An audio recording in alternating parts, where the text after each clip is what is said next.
So once again you are welcome on Vidya Sarathi. और आज इस वीडियो में हम लोग साइंस का मैराथन 2 कर रहे हैं, ठीक है। और इसमें हम लोग जो है कुछ क्वेश्चन सॉल्व करेंगे। Important question MCQ plus PYQ हैं, जो प्रीवियसली ईयर आए हुए क्वेश्चन हैं। और साथ ही साथ अगर आप फ्रेंड्स नए हैं चैनल पर तो सब्सक्राइब कर लीजिए। और चलिए बढ़ते हैं क्वेश्चन नंबर 1 की तरफ। देखो what is given in the question number 1। तो यहाँ पर देखो सीधा सीधा लिखा हुआ है, many dramatic changes occurs in the appearance and other characteristic when we reach puberty, these changes are associated with. तो ये 4 ऑप्शन दिए हैं, testosterone in males, oestrogen in females. तो प्यूबर्टी पे जो चेंजेस आते हैं और ये किसकी वजह से आते हैं, ठीक है। ड्रामेटिक चेंज मतलब जैसे कि लड़कों का आवाज़ बदल जाता है, गर्ल्स का जो है बॉडी स्ट्रक्चर बदल जाता है और बहुत सारे चेंजेस बॉडी में आते हैं। तो ये बेसिकली जो है टेस्टोस्टेरोन जो मेल में होता है, ठीक है, सेक्स हार्मोन्स, और एस्ट्रोजन इन फीमेल्स, ये हमारा जो है करेक्ट ऑप्शन हो जाता है। बाकी सारे गलत हैं। टेस्टोस्टेरोन इन बोथ, देखो यहाँ पर दिया बोथ, दोनों में कैसे होगा, ऑस्ट्रोजन इन बोथ नहीं होगा। ऑस्ट्रोजेशन इन मेल ये भी गलत है, क्योंकि टेस्टोस्टेरोन जो होता है, ठीक है, जो टेस्टिस सीक्रेट करता है, तो वो जो है रिस्पॉन्सिबल होता है। और प्यूबर्टी मतलब एडोलेसेंस के एज में आता है। बढ़ेंगे नेक्स्ट क्वेश्चन की तरफ। नेक्स्ट क्वेश्चन में देखो क्या दिया हुआ है, the thumb of humans move more freely than other fingers due to the presence of, ठीक है। तो हमारे हाथों में 5 उंगलियां होती हैं। ऋतिक रोशन को अगर इग्नोर कर देंगे तो सबके हाथों में 5 उंगलियां होती हैं, जिसमें से कि थंब जो है ज़्यादा फ्रीली मूव कर सकता है। तो ये किस तरह का जॉइंट्स होता है, ठीक है। देखो सीटेट जून 2011 का क्वेश्चन है। तो मैं आपको बता दूं फ्रेंड्स, तो ये जो होता है ना बेसिकली सैडल जॉइंट होता है, ठीक है। अब मैंने अपने वीडियो में ये स्केलेटन सिस्टम में जॉइंट्स पूरा कवर किया, तो पूरे बॉडी में कहाँ क्या क्या जॉइंट्स है सब कुछ कवर किया, वहाँ से आप जाके देख सकते हैं, वीडियो पड़ा है, ठीक है। तो ये सैडल जॉइंट होता है, जिसकी वजह से थंब जो है ज़्यादा फ्रीली मूव कर सकते हैं in compare to other body parts. जैसे अभी एक होता है ball and socket joint, ball and socket joint. तो बॉल एंड सॉकेट जॉइंट देखो शोल्डर और आर्म के बीच में होता है। तो ये शोल्डर और आर्म के बीच में होता है। ऐसे ही पाइवोटल जॉइंट होता है, पाइवोटल जॉइंट, और ये बेसिकली हेड के तरफ होता है, जो जैसे कि हमारा जो है हेड जो है आगे पीछे मूव कर सके, ठीक है। हेड का जो जॉइंट होता है ये हेड। फिर होता है हिंज जॉइंट, जैसे दरवाजे में हिंज लगा होता है ना, हिंज जॉइंट, ठीक है। तो ये जो है मोस्टली जो है अलाउ करता है बैक एंड फोर्थ मूवमेंट को। तो ये बैक एंड आगे पीछे फोर्थ मूवमेंट को अलाउ करता है। तो इस तरह के हमारे पास जॉइंट होता है। ऐसे एक है सैडल जॉइंट, जो हमारे अंगूठे में लगा होता है मतलब जॉइंट्स होता है बेसिकली, जिससे हमारा अंगूठा जो है बहुत फ्रीली मूव कर सकता है, ठीक है। और फिर ऐसे ग्लाइडिंग जॉइंट, तो इस तरह के जॉइंट्स होते हैं हमारे थंब में जो है सैडल जॉइंट होते हैं। चलिए बढ़ते हैं नेक्स्ट क्वेश्चन की तरफ।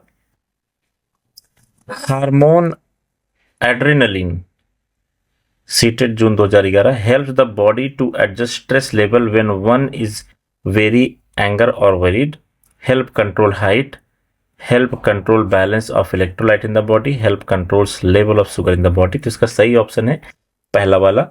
जो एड्रेनलिन हमारे एड्रेनालाइन ग्लैंड से रिलीज होता है, ये जो है बॉडी को एडजस्ट करता है। स्ट्रेस, अगर आपको बहुत तनाव है, टेंशन है, उसको एडजस्ट करने में हेल्प करता है। अगर आपको बहुत गुस्सा है या फिर आप बहुत चिंतित हैं, you are very worried, in that case adrenaline जो है उसको बैलेंस करने की कोशिश करता है। तो इसलिए हमारे बॉडी में एड्रेनालाइन हार्मोन्स बहुत जरूरी हो जाता है, ठीक है। चलिए बढ़ते हैं नेक्स्ट क्वेश्चन की तरफ। The process of converting sugar into alcohol, एक minute, the process of converting sugar into alcohol, तो इस प्रोसेस को हम लोग क्या कहते हैं, ठीक है।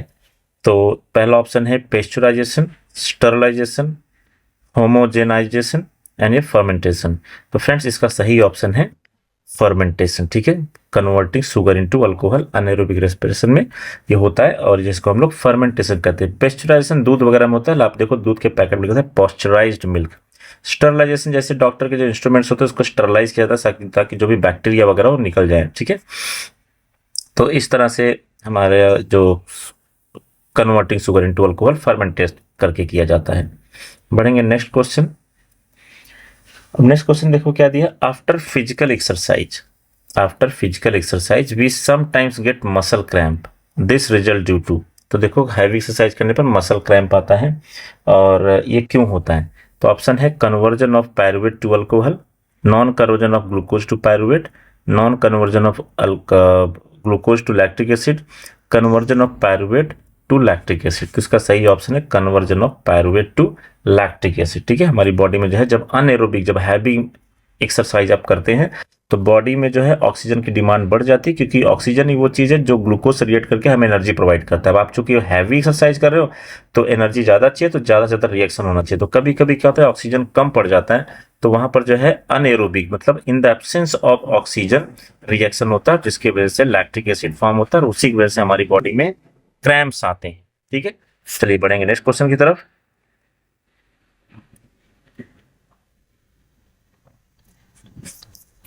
नेक्स्ट क्वेश्चन है the part of alimentary canal which receives bile juice from the liver and store in the gall bladder is. ठीक है, तो इसको हम लोग क्या कहते हैं, small intestine, pancreas, stomach, oesophagus. ठीक है, आप भी वीडियो पॉज करके देखिए कितना सही हो रहा है। ठीक है, तो इसका जो सही आंसर है फ्रेंड्स, इसका सही आंसर है पैनक्रियाज। ठीक है, ये हमारा जो है पैनक्रियाटिक जूस पैनक्रिया रिलीज करता है और ये किधर स्टोर होता है, गाल ब्लैडर में। ठीक है, लीवर के पास होता है और ये जो है बाइल जूस। ठीक है, तो आगे बढ़ेंगे नेक्स्ट क्वेश्चन की तरफ। नेक्स्ट क्वेश्चन है select from the following a set having correct combination of organ that do not carry out digestive function. तो डाइजेस्टिव फंक्शन कौन नहीं क्रिएट करता, राइट, कौन सा पार्ट है जो एलिमेंट्री कैनाल का, ठीक है, जो कि डाइजेस्टिव फंक्शन में इन्वॉल्व नहीं होता। तो सबसे पहले है oesophagus, buccal cavity, large intestine. तो फ्रेंड्स यहाँ पर देखो बकल कैविटी जो है इन्वॉल्व होता है। ठीक है, जैसे हम खाना मुंह में डालते हैं डाइजेशन वहीं से शुरू हो जाता है, ऐसे इसलिए लिखा जाता है कि डाइजेशन स्टार्ट फ्रॉम माउथ। ठीक है, तो बकल कैविटी जो है ये तो हमारा ऑप्शन नहीं होगा। स्मॉल इंटेस्टाइन, मेन डाइजेशन तो स्मॉल इंटेस्टाइन में ही होता है, तो ये भी जो है गलत हो गया।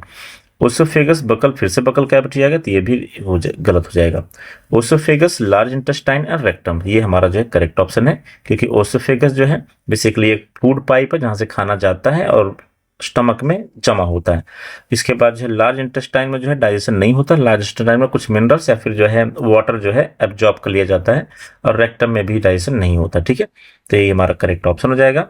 बढ़ेंगे नेक्स्ट क्वेश्चन की तरफ फ्रेंड्स। लिखा है select from the following a set of ruminant. Ruminant मतलब जैसे गाय भैंस होती है ना, तो वो पहले तो घास बहुत सारा जो है खा लेंगे और अपने उनके पास एक ग्लैंड होता है जहां पर उसको रखते हैं। बाद में जब वो खाली बैठे होते हैं, कुछ काम नहीं होता उनको, तो वो मुंह से उसको चबाते रहते हैं। तो ठीक है, तो वो जो है उनको हम लोग रूमिनेंट कहते हैं इसीलिए। ठीक है, क्योंकि वो बाद में अपने जो खाना जो घास उन्होंने खाया फिर से उसको मुंह में ला सकते हैं और उसके बाद उसको वो डाइजेस्ट करने के लिए चबाते रहते हैं। ठीक है, तो यहाँ पर ग्रुप हमें पूछा है, तो वो कौन से ग्रुप के एनिमल्स हैं। ठीक है, तो अब यहाँ पर देखते हैं, तो बफेलो हो गया, काऊ हो गया, डियर हो गया। तो बफेलो, काऊ, डियर ये तीनों जो है रूमिनेंट हैं, रूमिनेंट से। कैट यहाँ पर नहीं है। ठीक है, कैट ऐसा बिल्ली कहाँ मुंह चलाती रहती है। ठीक है, तो वो तो दूध पी के खत्म कर देती है या फिर डाइजेस्ट कर लेती सीधा। बफेलो, काऊ, डॉग। ठीक है, तो डॉग भी ऐसा रूमिनेंट में नहीं आता है, बफेलो काऊ आते हैं, काऊ, डियर एंड डॉग। तो डॉग फिर से यहाँ पर आगे नहीं होगा, इसलिए हमारा करेक्ट ऑप्शन जो है ये, जो मतलब घास चबाते बार बार मुंह में लाके। ठीक है, उनके पास सेलुलोज डाइजेस्ट करने की क्षमता होती है, कुछ बैक्टीरिया उनके अंदर पाए जाते हैं, इसलिए घास डाइजेस्ट कर पाते हैं। हम जो है घास खा के डाइजेस्ट नहीं कर सकते। तो बढ़ते हैं नेक्स्ट क्वेश्चन की तरफ। नेक्स्ट क्वेश्चन है in human beings the correct sequence of event during reproduction. ठीक है, in human beings correct sequence of events मतलब जब रिप्रोडक्शन का करेक्ट सीक्वेंस यहाँ पर पूछा है, तो सबसे पहले जाइगोट, गैमीट फॉर्मेशन, फिर फर्टिलाइजेशन, एम्ब्रायो, फिर gamete formation, fertilisation, zygote, embryo. तो सबसे पहले देखो फ्रेंड्स क्या होता है, गैमीट फॉर्मेशन होता है। ये दूसरा वाला मैं आपको बता दूं करेक्ट है। सबसे पहले गैमीट फॉर्मेशन होगा, फिर उसका जो फर्टिलाइजेशन होगा, फिर जाइगोट, फिर एम्ब्रायो, फिर वो फेलोपियन ट्यूब से जो है एम्ब्रायो पास होता है जहां पर जो है बच्चे का डेवलपमेंट होता है। तो ये हमारा करेक्ट सबसे पहले गैमीट फॉर्मेशन होगा, फिर गैमीट से मेल और फीमेल गैमेट्स फर्टिलाइज होंगे, ठीक है, जैसे स्पर्म और एग जो होता है ओवा, और फिर इसका बनेगा जाइगोट। फिर जाइगोट से फिर क्या होगा, धीरे धीरे डेवलप होगा एम्ब्रायो में। एम्ब्रायो का वजन थोड़ा ज़्यादा होता है, इसलिए वो स्लोली स्लोली जो है सरक के जो है उस जगह पर आ जाता है जहाँ पर बेबी का ग्रोथ होता है। तो ये हमारा करेक्ट ऑप्शन हो जाएगा। बढ़ेंगे नेक्स्ट क्वेश्चन की तरफ friends. Human nutrition includes nutrient requirement, mode of intake of food and its utilisation in the body occurring in various step which are. तो मतलब इंसान जो खाता है उसका डाइजेशन होता है, तो उसमें एक प्रोसीजर फॉलो होता है। तो वो जो है प्रोसीजर यहाँ पर पूछा है कौन सा प्रोसीजर है, ठीक है। तो अब देखो यहाँ पर सबसे दिया ऑप्शन में अब्जॉर्प्शन, तो क्या सबसे पहले अब्जॉर्प्शन ही होगा? नहीं, पहले तो आप खाना खाओगे, मतलब खाना खाओगे तो क्या होगा यहाँ पर इंजेशन। इंजेशन मतलब खाना आपने बकल कैविटी में डाला, फिर ओसोफेगस से वो स्टमक में गया, तो इंजेशन हो गया।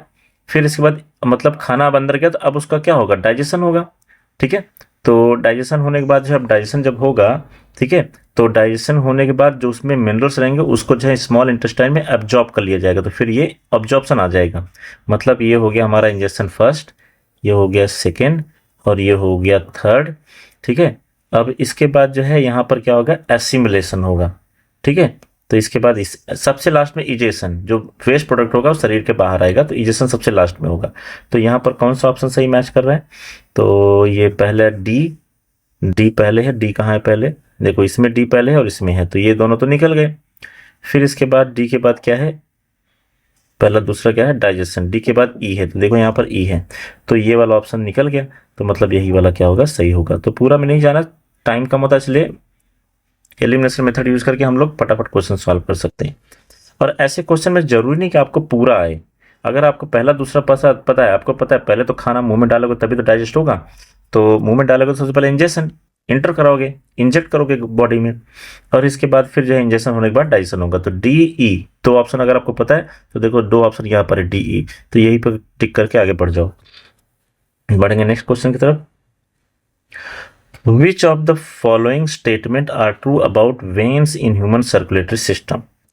तो पहला है all veins carry carbon dioxide rich blood. नहीं फ्रेंड्स, ऑल वेन्स नहीं करते, पल्मोनरी वेन जो एक्सेप्शनल केस हो जाता है, तो इसलिए ये तो नहीं होगा। वेन्स हैव थिन वॉल, सही बात है, वेन्स के अंदर थिन वॉल होता है। Veins carry blood from different organ to heart, ये भी सही है। तो बी और सी क्या है, दोनों सही है, तो इसलिए हमारा करेक्ट ऑप्शन ये बी और सी पहला सही हो जाएगा।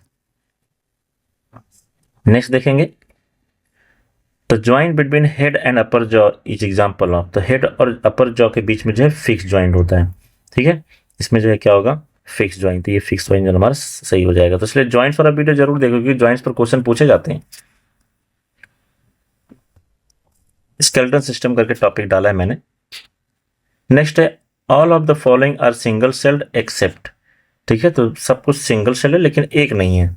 तो पैरामूसियम देखो यहाँ पर एम्ब्रायो सिंगल सेल होता है, पैरामूसियम सिंगल सेल नहीं है। हेंस मुर्गी का अंडा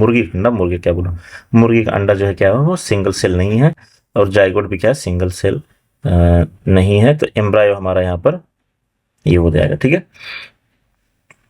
चलिए बढ़ते हैं नेक्स्ट क्वेश्चन की तरफ। Which of the following statement is are correct. तो यहाँ पर एक से दो इज आर लिखा है, मतलब एक या एक से ज्यादा भी करेक्ट हो सकते हैं। इनहेल्ड एयर डज नॉट, ठीक है, यहाँ पर क्या लिखा है, इनहेल्ड मतलब जो हवा हम अंदर लेते हैं, does not contain carbon dioxide, ऐसा नहीं है, ठीक है। हमारे एटमॉस्फेयर में कार्बन डाइऑक्साइड परसेंट है, तो जो सांस हम लेते हैं ऑक्सीजन के साथ साथ नाइट्रोजन, कार्बन डाइऑक्साइड और भी जो गैसेस होते हैं हमारे अंदर जाती है लंग्स में। Both inhaled air and exhaled air contain oxygen. तो क्या जो हम हवा बाहर फेंकते हैं उसमें ऑक्सीजन होता है। Exhaled air does not contain oxygen, exhaled air does not contain carbon dioxide. तो फ्रेंड्स इसका जो सही ऑप्शन मैं आपको बता दूं, इसका सही option option number, just a minute, option number 2 है। देखो यहाँ पर क्या है कि जो हम लोग हवा बाहर निकालते हैं, ठीक है, सांस लेने पे, ठीक है, रेस्पिरेशन करते हैं, तो उसमें बोथ इनहेल्ड में तो ऑक्सीजन होता ही है, जाता ही है, लेकिन जो बाहर छोड़ते हैं ना उसमें भी होता है। अब जैसे हम लोग ऑक्सीजन 21% है एटमॉस्फेयर में, तो 21% मान लो ऑक्सीजन गया, तो उसमें से जो है हम लोग जो है एक्सहेल्ड एयर जो होता है 16% होता है, ठीक है। मतलब 5% ऑक्सीजन जो है हमारा लंग्स एब्जॉर्ब कर पाता है, बाकी जो है 16% जो है वो बाहर फिर से आ जाता है। उसके साथ साथ 4% कार्बन डाइऑक्साइड भी बाहर आता है, और जो है कुछ जो है आप बता दो तो नाइट्रोजन हमारे किसी काम का नहीं होता है, नाइट्रोजन को कोई नहीं एब्जॉर्ब कर पाता, इसलिए 79% जो है पूरा नाइट्रोजन बाहर आ जाता है। तो जो यहाँ पर एब्जॉर्प्शन हो रहा है 21% ऑक्सीजन में से ये जो है 5% एब्जॉर्ब कर लिया जाता है लंग्स द्वारा, बाकी का जो बचा 16% वो एक्सेल्ड कर देते हैं। तो इसलिए ये जो है सही है। Excelled air does not contain oxygen, excelled air में होता है, excelled air does not contain carbon, excelled air में कार्बन डाइऑक्साइड होता है, कितना होता है 4% होता है, राइट। तो इसलिए जो है ये हमारा करेक्ट ऑप्शन हो जाएगा। बढ़ेंगे नेक्स्ट क्वेश्चन की तरफ। In our mouth arrangement of different types of teeth from front to back is, तो फ्रंट टू बैक मैं पहले भी बता चुका, वीडियो में बताया, ये फॉर्मूला याद रखो ICPM, ठीक है। इसका मतलब है ICPM का मतलब, जस्ट अ मिनट, ICPM का मतलब क्या है, I मतलब इंसीजर, C मतलब केनाइन, P मतलब प्रीमोलार, M मतलब मोलार, ठीक है। ये फ्रंट टू बैक का जो है फॉर्मूला है, ठीक है, फ्रंट से बैक की तरफ। जैसे मान लो ये अपर जॉ है आपका, ये अपर जॉ है मान लो, ठीक है, तो ICPM ये है ICPM की तरफ, ऐसे ये ऐसे, ठीक है। मतलब 8 इधर होते हैं, 8 इधर होते हैं, 16 ऊपर हो गए, 16 ऐसे नीचे भी होंगे 16, तो हो गया 32 दांत, ठीक है, 32 ही। तो ये ICPM यहाँ पर जो है चौथा ऑप्शन हमारा करेक्ट हो जाएगा। फॉर्मूला याद रखना ICPM फ्रंट टू बैक, ठीक है, आगे से पीछे की तरफ। Diabetes is controlled by which hormones, तो फ्रेंड्स डायबिटीज ये तो बहुत फेमस चीज है। Diabetes is controlled by insulin, तो इंसुलिन जो है इंजेक्शन भी लिया जाता है ताकि डायबिटीज कंट्रोल हो, तो इंसुलिन जो है डायबिटीज को कंट्रोल कर लेता है। यहाँ पर देखो एड्रेनालाइन है, एड्रेनालाइन से क्या होता है, हमारा स्ट्रेस हो गया, एंगर हो गया, ये सब कंट्रोल करने में मदद मिलती है। तो फ्रेंड्स आज के टॉपिक में इतना ही, और मिलते हैं नेक्स्ट वीडियो में। पढ़ाई करते रहिए, और चैनल पे आप नए हैं तो सब्सक्राइब कर लीजिए, और सीटेट का मॉक टेस्ट, साथ ही साथ जो हमारा नोट्स है, टेलीग्राम चैनल का लिंक डिस्क्रिप्शन में डाला हुआ है, वहाँ से आप डाउनलोड करके जो है सारे नोट्स देख सकते हैं, और साथ ही साथ मॉक टेस्ट भी दे सकते हैं। तब तक के लिए bye, take care, have a good day और गुड नाइट, जो भी जब भी आप ये वीडियो देख रहे हैं, बाय।